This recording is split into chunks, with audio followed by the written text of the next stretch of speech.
Over the past few days, I've been practicing sustained turns, and let me tell you, it's no easy task.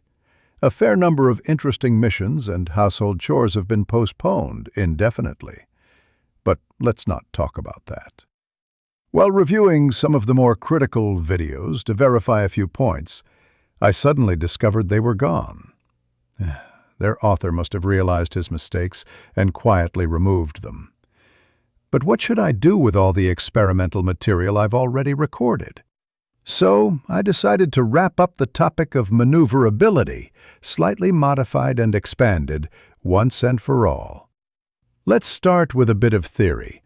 The key indicator of sustained turn performance is a near-zero value of specific excess power, SEP, the rate of change of the aircraft's specific total energy, conveniently expressed as an energy height, the sum of potential and kinetic energy per unit weight.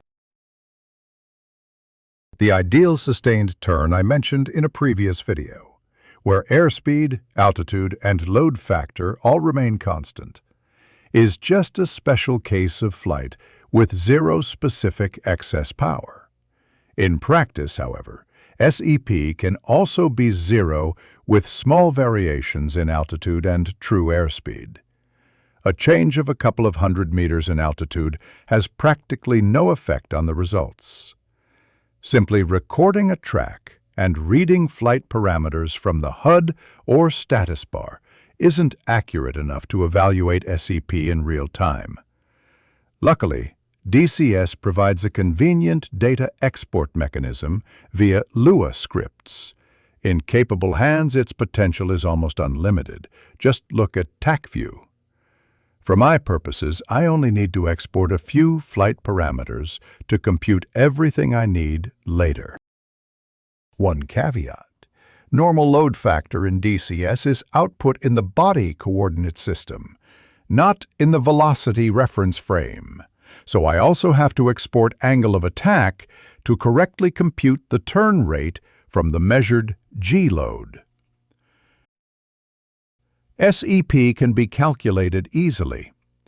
As mentioned, each test run produces data points with different SEP values, some close to zero. Filtering out only those where SEP deviates from zero by less than a set tolerance gives us points representing sustained turns. But what if we keep all of them? Then the plot reveals points corresponding to different energy states, and we can build a full EM diagram, a plot of turn rate versus airspeed, for multiple values of SEP.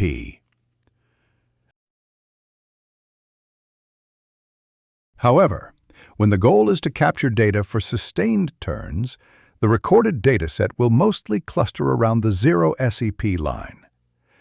To produce a complete EM diagram, the flight test must be conducted differently. The goal is to fill as much of the available energy maneuverability space as possible, not just the sustained turn region. So, while the first method focuses on stabilizing a steady turn at various speeds by making small adjustments to load factor and bank angle, the EM test requires actively accelerating and decelerating in turns, repeatedly varying load factor and bank angle.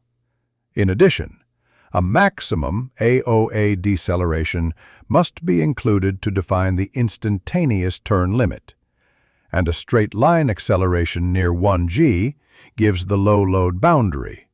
Slightly higher than 1G points are fine. They can be treated as equivalent turn data. Now for the practical part, a combination of patient flight practice and some scripting for data export and filtering. Here's the complete dataset. 5 test flights, each shown in a different color.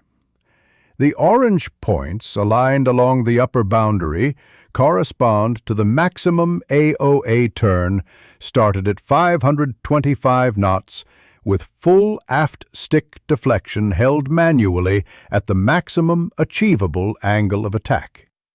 Next, I begin filtering points by SEP, starting from the sustained turn region with an altitude tolerance of 200 meters.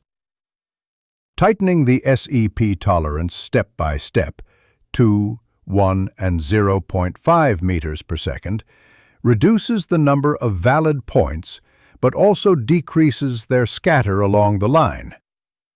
Once filtered, I plot the trend line. The next line corresponds to SEP equals 25 meters per second, forming the full EM diagram. The plot also shows load factor lines at 3, 6, and 9G. As mentioned earlier, there's a subtlety often overlooked regarding load factor readings. The cockpit G-meter shows acceleration along the aircraft's vertical body axis, while the kinematic turn rate uses acceleration perpendicular to the velocity vector.